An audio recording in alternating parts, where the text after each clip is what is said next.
You are probably struggling to shoot in NBA 2K24. You've tried a ton of different jump shots out, but no matter what you do, you're looking like this out there. Back.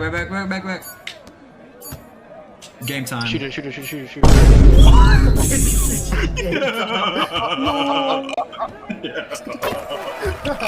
And now you got this build with shooting attributes on it that you spent all this VC time and maybe even money on that you're stuck with. And you might even see a handful of other players shooting well and wonder, how are they shooting like that? Well, today I got y'all. If you watch this video all the way through, I can guarantee you will become a better shooter in NBA 2K24. So drop a like on the video right now and consider subscribing if by the end of the video you think you learned something. Now let's get started. What is good, YouTube? It's your boy Henry, aka Double H, back at it with yet another banger. And a lot of people have not been explaining this visual cue shot timing setting to you guys correctly, and 90% of 2K players are not using it correctly and don't understand it to its fullest. So today I'm going to be showing you guys how to shoot with no meter so you can take advantage of that 20% green boost without a meter, while also explaining this shot visual cue and showing you guys when you should be timing your shot and what to be looking for on your player, when to time your shots depending on what your settings are on. I'm also going to show you the best settings to use for 2K24 shooting and a lot of tips and tricks I have for you guys for shooting that not a lot of people tell you guys, while also giving you a trick to gain VC, my points progression to 99 overall, and also keep and gain shooting badges that are going to be useful to you. Now, you're not just listening to anybody while watching this video. I have a 95-96 win percent on 2K24.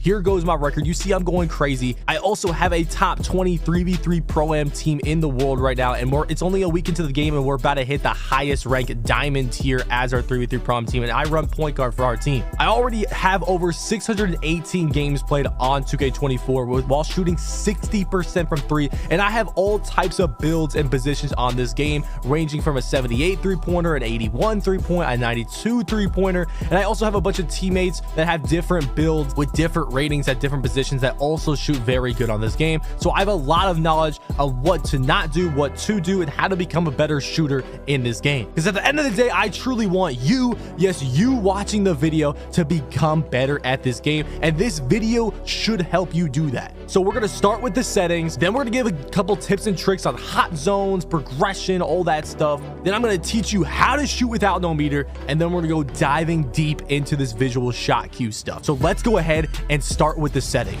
So with the regular settings, the first thing you want to do is turn on shot feedback for all shots. Basically what this does is on the bottom left, it shows you what percentage of the contest you're getting on defense and the defender is getting on you when you shoot a shot. So if I shoot a bad shot, you know, and it's 10% contested, I know that. Or if it's open, I know that. That's kind of an important thing to know. Not only that, let's say you miss a shot, right, and it's late, early, slightly late. You want to know that information, because if you miss a shot and it says slightly early, that's key information for your next shot, because you're like, okay, I got to time it a little later next time. You know what I mean? So very key, make sure that you have this on all shots. And that's it for the settings right there. Next is the controller settings. So what you want to do first is make sure your shot timing is on at least shots. You can take the layups off, but right now I have shots and layups. And next is shot timing visual cue.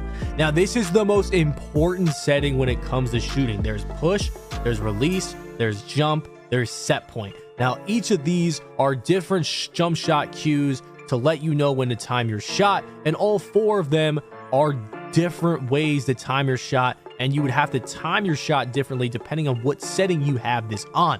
Now I'm going to dive into this setting deep later in the video and explain it visually so you guys know when to time the jump shot depending on what your visual cue is and what to look for, especially with no meter. But for now, I'll tell you guys that I use push, and I think push is the easiest one to time, and I also think it's the best one. But at the end of the day, it is personal preference, but we're going to dive deep into that later on in the video. Jump shot meter, make sure this is off. You get a 20% green boost without the jump shot meter on, okay? If you aren't good with the jump shot meter, that's fine. Take it off. It's just like riding a bike. You got to take off your training wheels eventually to be able to ride the bike, okay? So let's go ahead, go in your settings, turn it off, and you might suck with it at first, but you're going to improve it. I'm going to give you some tips in this video on how to be better without the jump shot meter on. Layup meter, that'll give you a 20% boost if you have that off. I don't have that off yet, though. I'm not used to that too much yet. Shot meter size, if you are going to use a shot meter, make sure it is on large. There's no reason not to have it on large.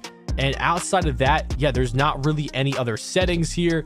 to really go over for the shooting besides our animation settings. Now, if you scroll all the way to the customized HUD, there is a bunch of settings right here, and a lot of this stuff is visual settings, but these visual settings can go a long way. For example, the ball trail. Personally, for me, if I had a ball trail on, that would distract me when I'm shooting the ball, which would make me a worse shooter. So I have that off. You can also change where your takeover is. You can put it on the left side of your player. You can put it above the rim. You can change where your turbo fatigue meter is located, your shot feedback, turn that on and off. You can change what kind of shot meter you have on. I have the comment one for my layup meters. Even change the visibility, graphic, and size and color of your player indicator. And then of course you can change your perfect releases on what pops up when you green and where that location is above your player, above the rim, and what kind of sound effect that gives. And honestly, I'm gonna change mine right now to a flame, bro. Now, before we get into the visual cue information, now it's time for the best tips and tricks. Now, this city is, you know, not as big as the other cities, but it's a pretty big city, and you want to be able to practice your jump shot. Okay, so the best places to practice your jump shot, your first option is the Gator facility. Now, honestly, I wouldn't practice my jump shot here if you want to get a lot of reps in, because there is fatigue in the Gator facility. Not only that, but when you go up to rent a court, by the way, make sure you reserve a private court, even though no matter what, it won't be private. Like, sometimes I'll go up here and someone will get on my court with no invite and then start guarding me. So that can get kind of annoying. But if you do rent a court, you're just going to want to go look for your name on one of these tags, and then you're going to walk into the court, and then you're going to go ahead and equip a ball and simply walk onto the court. And you walk onto the court, you're going to have this court where you can just practice your shooting. There is fatigue and adrenaline, so this is a pretty solid spot to practice your dribble moves. But yeah, you can practice your shot here. Now, keep in mind, the latency is going to be different here than the park, but either way, timing your shot and looking at your shot visually will still be the same, you know. And that, we're going to talk about that more later in the video when we talk about, you know, how to shoot with no meter and what visual cues to look for. But yeah, you can practice your shot in here. That is option number one. Now, option number two is these random courts that are around the park, scattered around the park. This one is the Adidas court. There's also a Puma court, and they're basically called garage hoop courts. Now, this is like open to the public, so anyone else can walk on here and like start shooting. But this is another pretty solid spot to practice your jump shot. Once again, keep in mind the latency is a little different than in the online games, but like I said, you're still, you know, if you have no meter, you're kind of just looking to where the time your shot visually. But yeah, this is another option. Honestly, I would prefer the Gator facility over this option right here, because as you can see, someone just walked on the court and now they're trying to start a game with me, but I'm not trying to do that. I'm literally just trying to practice my jump shot. Then the last and final option you have to practice your jump shot is at this shooting gym, which actually also has another tip and trick I have for you guys in here. Now, in this shooting gym, you can walk in here. It's open 24/7, but once a week, every Monday, you have the option to go in here and talk to your shooting coach, Lethal Shooter, right here, and there'll be a little yellow icon above him, and you can talk to him, and you can pick 2 free hot zones to get on the court, which is gonna help you shoot better. If you have hot zones, you're gonna, those green windows for those zones when you shoot in them are going to be bigger, resulting in you making more shots and greening more shots. But anyways, yeah, so make sure you get your hot zones in here once a week. I'm pretty sure they can also like reset once a week, but if you shoot bad too, they can go away. But yeah, you may as well do that every Monday. But yeah, there's no stamina or adrenaline that you have to worry about in here. The game speed is a little faster in here, but you can practice your jump shot in here. The camera angle is a little weird in here. It's kind of like on that 2K low camera angle, but honestly, this is the best place in my opinion to practice your jump shot. You can get a bunch of reps in here. You can easily look at like physically your player on when to time the shot. That's what I like about shooting in here. You even could go to like the sunset courts where they have like the AIs on those park style courts where you can like, you know, go against the AIs like disco and stuff. And we're going to talk about that later in the video. And like I said with the Lethal Shooter gym, hotspots are very important. If you want to check your hotspots, all you have to go to is My Career, go to stats, then go to roster, click the right stick on your player, and then keep clicking the right trigger until you get to your hotspots, and then your hotspots will pop up. And as you can see, there's lethal, hot, neutral, cold. Cold means you're very bad at shooting in that area. Neutral is like you're 50-50, you know, it's whatever. Hot means you're good at shooting in that area, and lethal means you're insane at shooting in that area. And you can get lethal hotspots in that lethal gym once a week. So you see I have 2 at the top of the key. I have my hot zones all around that 3-point line and in the paint. So yeah, my hot zones are looking pretty good right now, and the more hot zones you get, the better your player will be at shooting. And not only that, in the Gator facility, if you do 1v1s in the Gator facility, you can get your hot zones in there. Okay, so that's a little tip for y'all in there. Go get your hot zones in the Gatorade gym. But another tip, make sure you guys are buying boosts if you do have VC. Okay, if you guys didn't know, shooting boosts definitely make you a much better shooter. I always make sure to buy shooting boosts. They're like 1500 VC for 10 games. You can also buy Gatorade so you have more energy by the time you do get open, because obviously the more energy you have, the easier it is to shoot the ball. Okay, but yeah, shooting boost, very important. Make sure you're buying shooting boost if you have the VC. If you don't have the VC, it is what it is. Another tip I have for you guys is takeover perks. Make sure you unlock all your takeover perks. There's gonna be a bunch of quests for them, but if you're playing 3s, 2s, or 5s, use the sponge perk, because obviously when you get takeover, you're gonna be a much better shooter. And the fastest way to take over is not accelerator this year. It's actually sponge. Sponge is the best takeover perk to use for 2s, 3s, and 5s. And you're gonna be a way better shooter in takeover, and sponge is gonna get you there faster. Now, if you are on the 1s court though, accelerator is the best option. Now, the last and final tip I have for you guys is this Sunset Park. Now, the Sunset Park is located in the top left of the park, and it's basically this street ball court. Okay, so this is where it is in the city. Go over here. If you want to get shooting badges, or you want to just practice your shot, this is the best thing to do. So go over to this little billboard over here, open the court menu, and play this disco guy. This disco guy is literally like 5'7". He can get you badge progression, he can get you overall progression, and you can literally just shoot over his head every single time. So go ahead, start the game. So they're gonna go ahead and introduce this disco guy, and he is up there, bro. I mean, he's 5'7". He's just gonna slash every play. He can't really shoot well, but yeah, look at how small he is. My player is 6'6". You're gonna be able to shoot over him. This difficulty is very easy too. You could practice your jump shot in here, but I wouldn't recommend doing that, because the game speed is higher in here, and the difficulty is actually just mad easy. But if you want to go for baddest and progression, bro, look at this. Just catch the ball, spot up, and just literally shoot over him every single play, and I promise you, you will go crazy. See, you see right here, I'm spotting up in the left wing, call for it, shoot over those. I even got a little spike. It doesn't matter. It says open every time, no matter how close he is to you. Again right here, shoot over him for the 3rd time. There we go, 3 for 3. Catch the ball again, shoot right over him, 4 for 4. Catch the ball again, shoot over him again, 5 for 5 from 3. See, now I have heat check. Now I'm wide open. Mama mentality takeover. Green, 6 for 6 from 3. And you can even go for other badges like corner specialist, limitless range, Asian 3s. You can shoot over his teammates as well. And look at 21 points just like that. Then the crowd's gonna freak out like you just did something. You know what I'm saying? You just dropped off that boy Disco 21. And the best part about this is you can keep playing him over and over and over and over. And look at what you get from this. You get badge progress, you get VC, and you get my points. Now I'm maxed out, but you get like 10k my points every single time you play this dude. Look at, you get badge progression as well in this. Not only that, you get VC. I'm getting 400 VC. Like, bro, this is a VC method. This is a badge progression method. This is a my points 99 method. Bro, this method goes crazy. So comment down below if you saw this method. Just comment disco in the comment section, because I just saved y'all hella time and just hooked y'all up with that method right now. There, not a lot of people know about that. Now I'm going to try to explain to you guys exactly how to shoot with no meter. So first, obviously, go to your controller settings, take off your meter. You will get a 20% green boost. Now, I'm a point guard. I have a builds with a 78, 81, and 92 3-pointers. And I'm going to be showing you some crazy clips of me shooting fadeaways, you know, back jumpers and stuff right there. There's my center right there with a 78 3-pointer shooting fadeaways.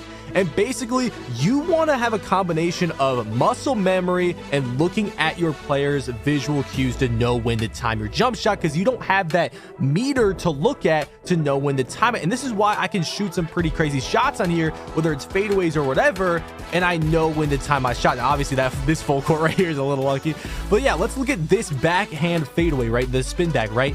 just put it in slow motion a couple times. I know when to time my shot. I'm looking for my flick of my wrist, right? Because I use push timing. We'll explain that later in the video. But I'm physically looking at my player wrist every single time I shoot. So no matter what shot, what kind of shot I take, whether it's a front fade, a spin jumper, I know that I'm looking at my wrist, and right when he does what I'm waiting for him to do, which is flicking that wrist, I release my button and I can shoot the ball. So I can shoot these fadeaways, I can shoot these front fades, I can shoot these step back jumpers, I can shoot these spin jumpers, I can shoot regular catch and shoot jumpers. Whatever you want to be able to shoot, you need to have something to look at your player, whether it's his hand, his wrist, his motion, his feet, something to know when to release the shot. And that's what's gonna make you a good shooter on 2K24, and that's how you're gonna be able to shoot with no meter. Now you're probably wondering, okay, well, what am I supposed to look at my player when I release the ball? Now let's go ahead and get into that with the visual shot cue timings. Now just remember, never go back to no meter before we get into this. You might have bad shooting games. I have bad shooting games all the time. That doesn't mean you have a bad jump shot. That doesn't mean you have the wrong setting on. Just keep going forward. I gave the bicycle analogy earlier in the video, and I meant that. The only way you're going to get better at shooting in this game is if you take that meter off and you progress with it when it comes to becoming a better shooter with it. Whether that's a slow progress or fast progress, okay? I promise you, you will get better with it as time goes on. The more shots you see, the more weird shot timings you get, the more slow load-ups you get, the more experience you have on the game, the more you'll know when to time your shot. And that's why looking at the visual cues is so important, because on this game, me and you both know, whether you've played a lot or a little, there are weird shot timings. It's not going to be the same shot timing every time. That's why you can't really use muscle memory in this game. You have to physically look at your player when you have no meter, because sometimes you're going to get these weird slow load-ups when you have no energy. Sometimes they're going to be fast because there's a defender right in your face. Sometimes you're shooting a different kind of shot, like a fadeaway, and your player's just going to be releasing the ball at a different speed. And sometimes you're going to be on players that are shorter or taller with different speed jump shots. And that's why looking at your player is a must when shooting the ball with no meter in 2K24. Now let's get into these visual cues so you can become an elite shooter. So now it's time to go in depth on the shot visual cues, which one you should choose, and depending on which one you choose, how to release that and how to shoot with no meter in general. So once again, we're going to start with the controller settings, and we're going to start with the setting I use. Now, once again, this is the shot timing visual cue. You can use push, release, jump, set point. Anyone that's telling you that, oh, this one's early, this one's very late, this one's late from last year, is just saying anything, bro. None of these are that. They have different visual cues. Do not listen to anyone that's telling you that BS, okay? We're going to start with push, okay? Because this is what I use. So let's go ahead, get on the Gator facility, and tell you exactly how this looks. Now, I'm probably going to slow this down in slow-mo so you guys can see exactly how I'm timing this. So let's go over here, no shot meter. Now, how I'm going to time this is as soon as after my player starts flicking the ball on his release, I'm going to release the button. Yes, I use the button to shoot. So let's do it right after my player flicks it, green, okay? So another thing you can look at, I'm looking at my hands, okay? So I'm going off muscle memory and visually looking at my hands flicking when I'm on this push release, okay? So I'm going to shoot again, waiting for my player to flick, release, green. So as soon as my player flicks, I am releasing the ball. Now, obviously, if you're still not getting it right, you're doing slightly earlier, slightly late, you can go ahead and, adjust. Okay, slightly early, got to time a little later. You know what I'm saying? Once again, shoot it right after the flick, green. Now, another thing you can look at is where the ball placement is if you don't want to look at your hands. So basically, as soon as the ball hits the top of my head for like a half a second, then you release it. Okay, so that's as easy as I can explain it. I'll slow it down a couple more times for you guys. Once again, you can either look at the hands right after you start flicking your hands, or the ball a half a second after the ball hits the top of your shot, and then you release it. I think this is the best one, the easiest one to time. Now, it's the same thing for fades as well. If you want to fade, same thing, right after the ball hits the top, or right when your player's about to flick, or right when he flicks his hands, okay? So that's how you time the push visual cue. If you have it on something else, it's not going to be the same. Now, before I change this to something else, I would recommend push cue to literally anyone that ISOs, any kind of taller guards, any spot ups. That's what I would recommend. Next one we'll do is release. Now, release is gonna be a little later than the push. Now, release, I would recommend to any smaller guards, anyone that has a fast jump shot that's just too fast for them. You know what I'm saying? Someone that's getting a lot of slightly lates or lates, I would recommend this to you. For this one, you're gonna want to wait until your player releases the ball, okay? So as soon as he's done releasing the ball, that's when you time this shot. So right here, I'm gonna wait. He released the ball, I shoot it.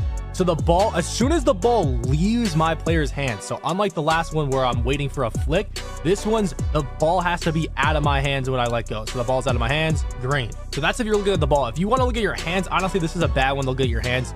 You have to wait like a half a second after your hands are completely flicked. So that's right there, green. So I would look at the ball for this one. Once again, when the ball completely leaves your player's hands, that's when you release this. Now that is for the release cue, okay? Only the release cue. So we went over the push and the release. Now we have 2 more to go over. So another one is jump. Honestly, I think this is the worst one. For me, if I ever was forced to use this, this is like a guessing game sometimes. Like, I'm not gonna lie, I'm over here slightly earlying and slightly lating the jump every single time. Like, you're supposed to time it off your player's jump, but my jump shot, I don't really get off the ground too much. So it's hard for me to really look at a visual cue of when I'm supposed to release this jump shot. Like, look at, I'm getting slightly late and slightly early. But yeah, for jump, you're supposed to release the ball as soon as your player gets in that jumping motion. So as soon as your player kind of loads up his jump shot, right before he loads his jump shot, because a lot of you guys probably don't have jump shots where you jump off the ground high. So the tip I would give to you for the visual cue to look for this jump shot, as soon as your player kind of loads up his jump shot, okay? So as soon as his elbow, you know, okay, so I'm gonna slow it down a bunch of times. So as soon as his elbow kind of gets set to start in that shooting motion, that's when you release it. So as soon as his elbow locks in to start shooting, that's when you release the jump shot. That is the easiest visual cue to look at this one with. So yeah, you want to look at like your elbow. So I'm looking at my elbow of my shooting hand, and as soon as it gets into a pocket, I release it. Once again, as soon as it raises up into that pocket, I release it. Now that is for jump. I personally think that is the worst visual cue. If you use jump, you know, maybe you like it. There's probably some people that prefer jump, and that's why there's 4 different options, because some people are going to like ones better than others. Now the last one is set point. Now, unlike jump, where you're waiting for your player to go into the motion, like you kind of release it as he's going into the motion to set his feet, set point is a little later than that. So set point is as soon as your player is set in motion, he's ready to shoot the ball, but he hasn't flicked his hands yet, he hasn't released it yet, the ball's not leaving his hands at all. None of that. It's before all that, but it's after he's starting to go in motion. So it's right at that point where he's completely set. So once again, I'm going to slow it down for you guys a couple times. But as soon as you see your player's hands, elbows, and all his arms in placement ready to shoot, that's when you release the ball, okay? That's why it's called set point. As soon as he's set, you release it, okay? So this one is another one that's kind of weird, but a lot of people are good with set point. But the best visual cue to look at this is literally your player's entire upper body, his arms, his above his waist, you know, his entire upper body. Just looking, as soon as he's in motion, green. So look at his arms, his head, just look at the entire upper body. As soon as everything's set in place, you release it, green. So hopefully I explained those cues correctly. Now, once again, you might like one better than the other. The one I like the best is push. I would recommend release to smaller, faster jump shots, smaller guards, faster jump shot players. I would recommend push and set point to spot up builds. And jump, look, I wouldn't recommend jump to anybody, but maybe you like jump, I don't know, but jump is just kind of crazy to me. But set point, push for spot ups, taller builds, releases for faster jump shots that you know can't handle, that you need a little more time to like actually see your player shooting, you know what I'm saying, to release it. Yeah, those are the 4 options. If you have any questions, let me know in the comments, but no one's been explaining this correctly or good at all. So I thought I would give my best shot at showing you guys how to do this, because a lot of you guys are really bad shooters in this game because you don't understand this mechanic or setting, and hopefully now you do. And look, y'all, if y'all need some jump shots or you want my jump shot, click on one of the videos on the screen. I got some more tips and tricks videos for y'all. It's been your boy Henry, aka Double H. If I helped you out at all, make sure to drop a like, subscribe, and I'm out, y'all. Peace.